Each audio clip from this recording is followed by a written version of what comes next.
Sir ಕೈ ಮೇಲೆ ಬಂದಿದ್ದೀರ ಅವ್ರ ತೆಗೀರಿ ಹೇಳಿ ಸರ್.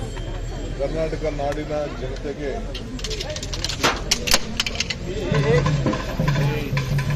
ಸಂಕ್ರಾಂತಿ ಹಬ್ಬದ ಶುಭಾಶಯಗಳು. ನಾನು ಪ್ರಯತ್ನ ವಿಫಲ ಆದರೂ ಪ್ರಾರ್ಥನೆ ವಿಫಲ ಆಗೋದಿಲ್ಲ ಅಂತ ಟ್ವೀಟ್ ಮಾಡಿದ್ದೀನಿ. ನೀವೆಲ್ಲ ವಿವಿಧ ರೀತಿಯಲ್ಲಿ ವ್ಯಾಖ್ಯಾನ ಮಾಡಿದ್ದೀರಿ. ನನ್ನ ಕಾವೇರಿ ಆರ್ತಿ, ನನ್ನ ಪ್ರಾರ್ಥನೆಗೆ ನ್ಯಾಯಾಲಯದಿಂದ ಆ ಕಾವೇರಿಗೆ ಒಂದು ಹೊಸ ರೂಪ ಬರೆಸು ಕೇಂದ್ರ ಸರ್ಕಾರಕ್ಕೆ ನೇರವಾಗಿ ಕೋರ್ಟ್ ಹೇಳಿದೆ. ಇದು ನೀವೇ ತೆಗೆದುಕೊಳ್ಳಬೇಕಾದಂಥ ತೀರ್ಮಾನ ಟೆಕ್ನಿಕಲ್ಲು. ಬೇಕಾದ ಯೋಜನೆ ಅಡಿಯಲ್ಲಿ ನೀವೇ ತೀರ್ಮಾನ ಮಾಡಬೇಕು ಅಂತ ಹೇಳಿ ಈಗ ಮಾರ್ಗದರ್ಶನವನ್ನು ಕೊಟ್ಟಿದ್ದಾರೆ. ಅದಕ್ಕೆ ನಾನು ಈ ಶುಭ ಸಂದರ್ಭದಲ್ಲಿ ನಮ್ಮ ಕಾವೇರಿ ಆಸ್ತಿಗೆ ದೇವರು ನಮಗೆ ಫಲ ಕೊಟ್ಟಿದ್ದಾನೆ ಅಂತ ಹೇಳಿ ನಾನು ನಿಮಗೆ ಟ್ವೀಟ್ ಮಾಡ್ತೀನಿ. ಅದನ್ನು ಬೇರೆ ರೀತಿ ನೀವು ವ್ಯಾಖ್ಯಾನ ಮಾಡೋದು ಅರ್ಥ ಇಲ್ಲ, ಅದು ಚಿಂತೆ ಇಲ್ಲ.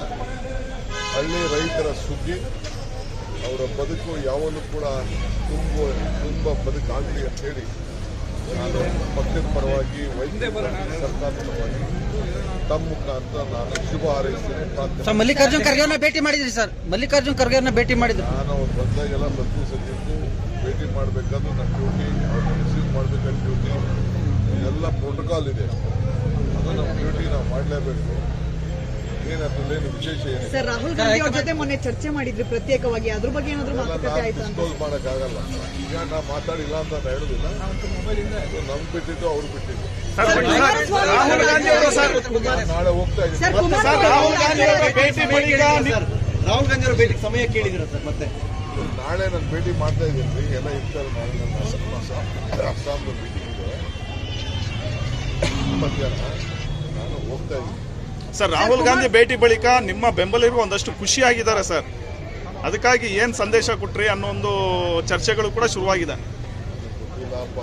ರಾಹುಲ್ ಗಾಂಧಿ ಭೇಟಿ ಹೊಸ್ತೇನಲ್ಲ ರೀ. ಯಾರಿಗೆ ಹೇಳಿದ್ದು ನನಗೆ ಅರ್ಥ ಏನು? ನಮ್ಮ ಪಕ್ಷದ ವಿರೋಧ ಪಕ್ಷದ ನಾಯಕರುಗಳನ್ನ ಭೇಟಿ ಮಾಡೋಂಥದ್ದು, ಪಕ್ಷದ ಅಧ್ಯಕ್ಷ ಭೇಟಿ ಮಾಡೋಂಥದ್ದು, ಫೋನ್ ಮಾತಾಡೋದು, ಅವೆಲ್ಲ ಪಬ್ಲಿಕ್ಕಲ್ಲಿ ಪಬ್ಲಿಕ್ ಚರ್ಚೆ ಮಾಡೋದು ಮತ್ತೊಂದು ಏನಲ್ಲ ಸರ್. ತಮ್ಮ ಹಿತೈಷಿಗಳು ಬೆಂಬಲಿಗರ ಬಯಕೆಯನ್ನ ರಾಹುಲ್ ಗಾಂಧಿ ಅವ್ರ ಮುಂದೆ ಇಡ್ತೀರಾ ಸರ್? ನೀವು ನಿಮ್ದು ಬೈಕೇನು ನಾನು ಕುಮಾರಸ್ವಾಮಿ ಸರ್